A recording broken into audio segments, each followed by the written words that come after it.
Hello friends, जय जगन्नाथ। जानी आज सुदशा व्रत मो राति सब घरे घरे सब झोटी पकई देछि। आ झोटी केमिति देखा जाउछि आपण माने घरे सब झोटी पकईचंती कि नाही मते जणैबे। आउ मो झोटी भल लागुछि कि नाही। आउ तापरे तो मो सकाळु उठिकी ठाकुर घरे झोटी पकई देछि। तापरे लक्ष्मी माँ को देखंतु मो नुआ वस्त्र पिंधेकी ताको फूल फूल देकी पूरा सजई देछि। आपण माने ठाकुर घर भी केमिति देखा जाउछि मते जणैबे। आपण माने किपरि सुदशा व्रत करूछंती मते कमेंट माध्यम रे जणैबे।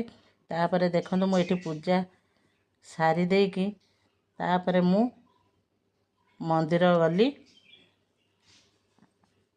तापरे देखंतु मंदिर रे लक्ष्मी नारायण को मु पूजा कली, भोग नेइथिली, मिठा नेइथिली। नना भी पूजा कले, व्रत बांधी देले।